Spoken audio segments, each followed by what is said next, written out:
മെഴുകുതിരിയിൽ ഈശോ കൈ വിരിച്ചിരിക്കുന്ന ഈശോ, പിന്നെ പൂവ്, ഹൃദയത്തിൻ്റെ ആകൃതി, ഒത്തിരി അടയാളങ്ങൾ. എൻ്റെ പ്രാർത്ഥനാ മുറിയിൽ മാതാവിൻ്റെ രൂപം തെളിഞ്ഞു വന്നു. വന്ന് പറഞ്ഞത് എന്നാണ്, സഞ്ചാരി മാതാവാണ് വന്ന് പറഞ്ഞത് എന്നാണ്. അത് വിശുദ്ധ ഉടമ്പടി ഉപ്പ് ഭൂമിയിൽ വിതറി വിശ്വാസ പ്രമാണം ചൊല്ലിയതിൻ്റെ ഫലമായിട്ടാണ് പരിശുദ്ധ മാതാവ് ജീവനോടെ പ്രത്യക്ഷപ്പെട്ട ഈ പുണ്യഭൂമിയിൽ സാക്ഷ്യം പറയാൻ എന്നെയും എൻ്റെയും കുടുംബത്തെയും അനുഗ്രഹിച്ച പരിശുദ്ധ മാതാവിനും തിരുക്കുമാരനോടും ഞാൻ കോടാനുകോടി നന്ദി പറയുന്നു. പ്രത്യക്ഷീകരണത്തിൻ്റെ സ്ഥിരം സാക്ഷിയാക്കി മാറ്റിയതിന് കോടാനുകൂടി നന്ദി പറയുന്നു.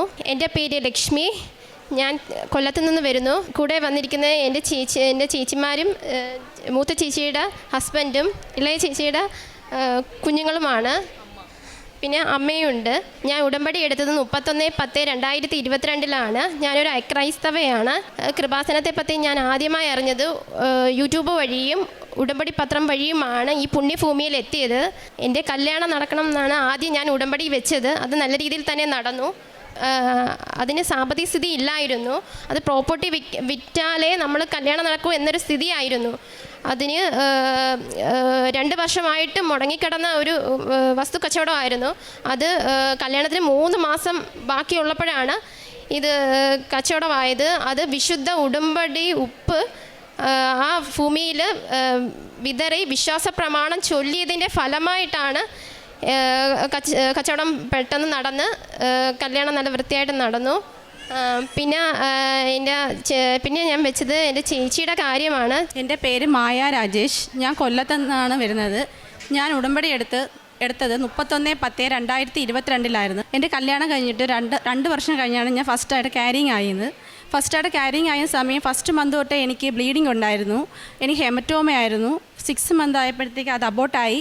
അത് കഴിഞ്ഞ് 6 മന്ത് കഴിഞ്ഞതിന് ശേഷമാണ് ഞാൻ രണ്ടാമത് ക്യാരിങ് ആയത്. എനിക്ക് BP-യും ഷുഗറും ഉണ്ടായിരുന്നു ലാസ്റ്റ് മന്ത് ആയപ്പോഴത്തേക്ക്.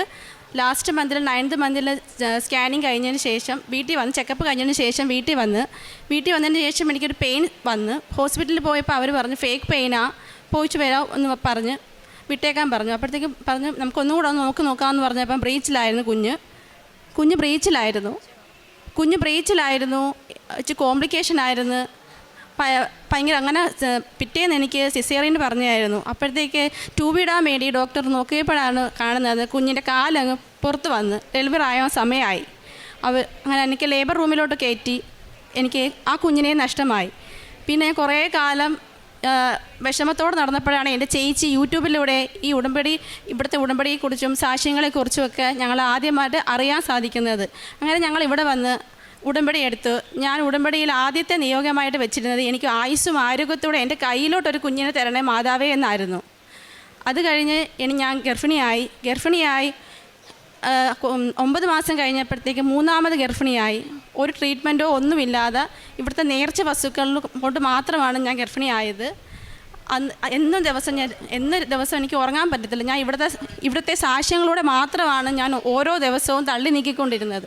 പ്രാർത്ഥനയിലൂടെ മാത്രം. ഞാൻ എന്നും ഇവിടുത്തെ തൈലം എൻ്റെ വയറ്റത്ത് പൂശി ഞാൻ പ്രാർത്ഥിക്കുമായിരുന്നു. 5ാം മാസത്തെ സ്കാനിങ്ങിലും കുറച്ച് ഈ കുഞ്ഞിന് ഒരു സ്റ്റൊമക്ക് ഫില്ലാവുന്നില്ലെന്ന് പറഞ്ഞു. അപ്പോഴത്തേക്ക് ഡോക്ടർ പറഞ്ഞു ഒന്ന് നടന്നിട്ട് വാ, എത്ര നോക്കിയിട്ടും പറ്റുന്നില്ല എന്ന് പറഞ്ഞു. ഞാൻ 2-3 വട്ടം നടന്ന് ഞാൻ അവസാനം അമ്മയെ വിളിച്ച് പറഞ്ഞു അമ്മേ ഒന്ന് പ്രാർത്ഥിക്കണേ, ഞാൻ കയറാൻ പോവുക ലാസ്റ്റാ, അല്ലെങ്കിൽ പിന്നെ ഡോക്ടർ 2-3 ഒരാഴ്ച കഴിഞ്ഞിട്ട് വരാനാ പറഞ്ഞേക്കുന്നതെന്ന് പറഞ്ഞ്. അങ്ങനെ ഞാൻ എൻ്റെ വയറ്റത്ത് തൈലം പൂശി ഞാൻ പ്രാർത്ഥിച്ചിട്ട് കയറിയ പാടെ തന്നെ എനിക്ക് എൻ്റെ കുഞ്ഞിൻ്റെ സ്റ്റൊമക്കും ഫില്ലായി. അപ്പോഴത്തേക്ക് അത് കഴിഞ്ഞ് ജൂൺ 26 എനിക്ക് പെയിൻ വന്ന് എന്നെ ലേബർ റൂമിൽ കയറ്റി. എനിക്ക് അത്രയും കോംപ്ലിക്കേഷനൊക്കെ ഉണ്ടായതുകൊണ്ട് എനിക്ക് ഓരോ ദിവസവും ഇഞ്ചക്ഷൻ, മാസത്തിൽ ഇഞ്ചക്ഷൻ, ആഴ്ചകൾ ഇഞ്ചക്ഷൻ എല്ലാം ഉണ്ടായിരുന്നു. എനിക്ക് പെയിൻ വരുന്നതിൻ്റെ തലേ ദിവസം ഞാൻ ഇവാപെറിൻ്റെ ഇഞ്ചക്ഷൻ എടുത്തു. അപ്പം 12 hours കഴിഞ്ഞാലേ എനിക്ക് സിസേറിയൻ ചെയ്യാൻ പറ്റൂ. എനിക്ക് നോർമലായിട്ട് നടക്കും, പക്ഷേ പാസ്റ്റ് ഹിസ്റ്ററി കുറച്ച് മോശമായതുകൊണ്ട് ഞാൻ തന്നെയാണ് ഡോക്ടറിനോട് പറഞ്ഞ് എനിക്ക് സിസേറിയൻ മതിയെന്ന്. അപ്പോഴത്തേക്ക് ഡോക്ടറും അവിടെ ആ 12 hours കഴിയാൻ വേണ്ടി രാത്രി 2:22 മണിക്കൊക്കെ ഡോക്ടർമാർ ഇങ്ങനെ നോക്കി നിൽക്കുക എനിക്ക് ഉടനെ സർജറി ചെയ്യാൻ വേണ്ടി. 2:28 എനിക്ക് സർജറി കഴിഞ്ഞ സമയത്ത് പുറത്ത് അമ്മയും എൻ്റെ അനിയത്തിയും പ്രത്യക്ഷീകരണ പ്രാർത്ഥന ചൊല്ലിക്കൊണ്ടിരിക്കുകയാണ്. അപ്പം ഒരു 2:25 ഞാൻ കുറച്ച് കഴിഞ്ഞപ്പോഴത്തേക്ക് പുറത്ത് അതിസുന്ദരിയായ ഒരു സ്ത്രീ വന്ന് എൻ്റെ അമ്മയോടും ഹസ്ബൻഡിനോടും അനിയത്തിയോടും പറഞ്ഞു, മായ പ്രസവിച്ചു, ആൺകുഞ്ഞാണ്, അമ്മയും മകനും സുഖമായിട്ടിരിക്കുന്നു എന്ന്. അപ്പോൾ ഹസ്ബൻഡ് എൻ്റെ കൂടെ ചെക്കപ്പിനൊക്കെ സ്ഥിരം വരുന്നയാ. ആ സമയത്ത് വേറെ ഒരു ദിവസം 10-20 സിസേറിയൻ നടക്കുന്ന ഹോസ്പിറ്റലാണ്. ആ സമയം ആയതുകൊണ്ടും പെട്ടെന്ന് പെയിൻ വന്ന് എന്നെ അങ്ങനെ ആയതുകൊണ്ടും അവിടെ ഞാൻ മാത്രമേ ആ ഓപ്പറേഷൻ തിയേറ്ററിൽ പേഷ്യൻ്റായിട്ടുള്ളായിരുന്നുള്ളൂ സർജറിക്ക് വേണ്ടി. അപ്പോഴത്തേക്ക് ഹസ്ബൻഡിനൊരു ഡൗട്ട്, ഞാൻ എപ്പോഴും വരുമ്പോൾ കാണുന്ന ഡോക്ടറല്ല, എൻ്റെ കേസ് അറ്റൻഡ് ചെയ്യുന്ന ഡോക്ടറല്ല വന്ന് പറഞ്ഞത്, അതിസുന്ദരിയായ ഒരു ഡോക്ടർ വന്നാണ് പറഞ്ഞത്. അത് കഴിഞ്ഞ് ഹസ്ബൻഡ് അപ്പം ഡൗട്ട് അടിച്ചിരിക്കുക. അപ്പോൾ അമ്മയും പറഞ്ഞു, രാജേഷേ ഇത് നമ്മുടെ ഡോക്ടറാണോ വന്ന് പറഞ്ഞത് എന്ന്. അപ്പോഴത്തേക്ക് കുറച്ച് കഴിഞ്ഞപ്പം എന്നെ കാണിക്കുന്ന ഡോക്ടർ വന്ന് പറഞ്ഞു, മായ പ്രസവിച്ചു കേട്ടോ, കുഴപ്പമൊന്നുമില്ല, സുഖമായിട്ടിരിക്കുന്നു എന്ന്. ഞാനും എൻ്റെ കുടുംബം എല്ലാം വിശ്വസിക്കുന്നത് അമ്മ മാതാവാണ് വന്ന് പറഞ്ഞത് എന്നാണ്, സഞ്ചാരി മാതാവാണ് വന്ന് പറഞ്ഞത് എന്നാണ്. അത് കഴിഞ്ഞ് 2 വർഷം ആയപ്പോഴത്തേക്ക് ഞാൻ രണ്ടാമത് ക്യാരിങ് ആയി. ആ മോൾക്ക് ഇന്ന് 3 മാസം ആവുകയാണ്. മോളെയും കൊണ്ട് വന്ന് സാക്ഷ്യം പറയാൻ വേണ്ടി വരാം. 2 പേരും കൂടെ ഒരുമിച്ച് വന്ന് സാക്ഷ്യം പറയാൻ വേണ്ടിയാണ് ഇത്രയും താമസിച്ച് പോയത്.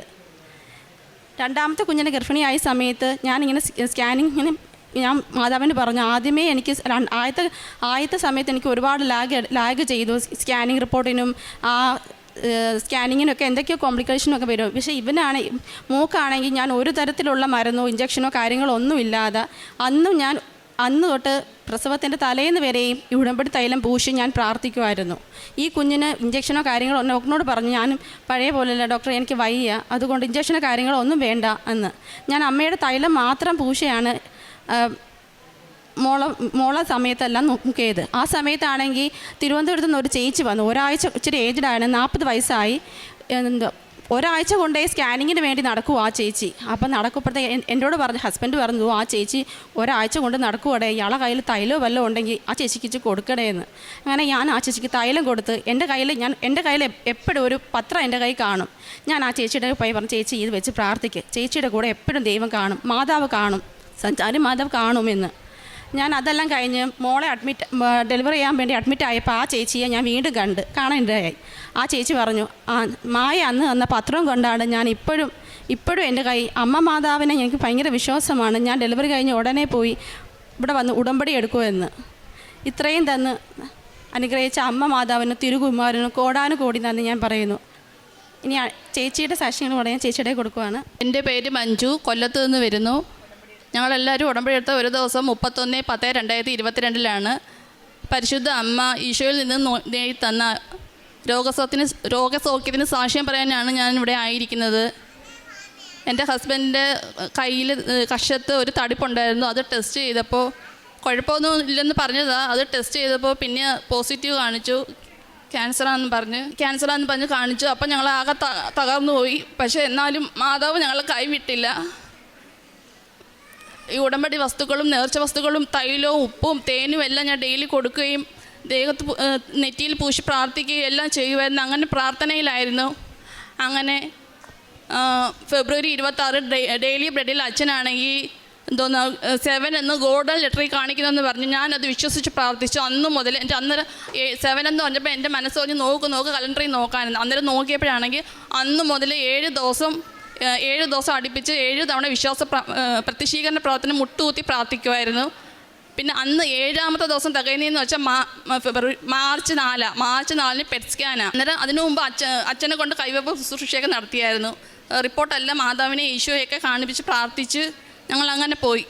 അന്നേരം അത് ഉപ്പിട്ട് പ്രാർത്ഥിക്കുക എടുക്കുക എല്ലാം ചെയ്ത് പോകുമ്പോഴും എടുക്കുമ്പോഴും എല്ലാം ഉപ്പിട്ട് പ്രാർത്ഥിക്കുക, ഡോക്ടറിനെ കാണാൻ പോകുമ്പോഴും എല്ലാം ഉപ്പിട്ട് പ്രാർത്ഥിക്കുക എടുക്കുക എല്ലാം എടുക്കുകയൊക്കെ ചെയ്യുമായിരുന്നു. അന്നേരം ഞാൻ പറഞ്ഞു, പെറ്റ് സ്കാൻ്റെ റിപ്പോർട്ട് കിട്ടുമ്പോൾ മാതാവേ ഒരു ക്യാൻസർ സെല്ല് ഒന്നും കാണല്ലേ മാതാവേ എന്ന് ഞാൻ പ്രാർത്ഥിച്ചു. അതിൻ്റെ ഫലമായി നേർച്ച വസ്തുക്കളുടെ ഫലമായി സമയത്തിന് മേൽ അധികാരമുള്ള മാതാവ് എത്രയും പെട്ടെന്ന് എൻ്റെ ഹസ്ബൻഡിൻ്റെ രോഗസൗഖ്യം തരണേന്ന് ഞാൻ കരഞ്ഞ് പ്രാർത്ഥിച്ചു. ഉറങ്ങാത്ത രാത്രികളുണ്ടായിരുന്നു.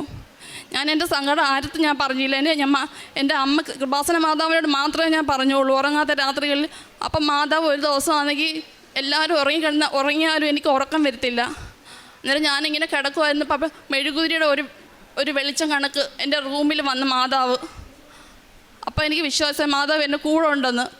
അത് കണക്ക് തന്നെ മെഴുകുതിരിയിൽ കൈ വിരിച്ചിരിക്കുന്ന ഈശോ, പിന്നെ പൂവ്, ഹൃദയത്തിൻ്റെ ആകൃതി, ഒത്തിരി അടയാളങ്ങൾ. എൻ്റെ പ്രാർത്ഥനാ മുറിയിൽ മാതാവിൻ്റെ രൂപം തെളിഞ്ഞു വന്നു. അപ്പം ഞാൻ വിശ്വസിച്ച് മാതാവ് കൂടെ കൊണ്ട് കൈവിടത്തില്ല. അങ്ങനെ ഉറച്ച് പ്രാർത്ഥിച്ച് അങ്ങനെ ഞങ്ങൾക്ക് രോഗസൗഖ്യം ഉണ്ടായി. പിന്നെ ആത്മീയമായി ഒത്തിരി വളരാൻ സാധിച്ചു, ഒത്തിരി പ്രാർത്ഥിക്കാൻ സാധിച്ചു. പിന്നെ ക്ഷമ എന്ന് എല്ലാവരും എൻ്റെ അടുത്ത് ആരെന്ത് പറഞ്ഞാലും അവർക്ക് വേണ്ടി എനിക്ക് പ്രാർത്ഥിക്കാനായിട്ട് പറ്റി, ക്ഷമിക്കാൻ പറ്റി.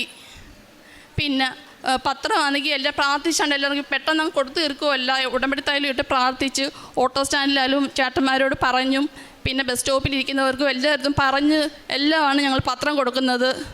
പിന്നെ കാരുണ്യ പ്രവൃത്തിയായിട്ട് പൊതിച്ചോറ് കൊടുക്കുമായിരുന്നു. ഈ അസുഖം വരുന്നതിന് മുമ്പേ ക്യാൻസർ പേഷ്യൻസിനെല്ലാം ആശുപത്രിയിൽ പോയി പറഞ്ഞ് പത്രവും കൊടുത്ത് എണ്ണയൊക്കെ ഇട്ട് അങ്ങനെ ഞങ്ങൾ പ്രാർത്ഥിക്കുമായിരുന്നു, പ്രേക്ഷിത പ്രവർത്തനം ചെയ്യുമായിരുന്നു, കാരുണ്യ പ്രവൃത്തി ചെയ്യുമായിരുന്നു. ആത്മീയ ജീവിതത്തിൽ ഒത്തിരി മുന്നേറാൻ സാധിച്ചു.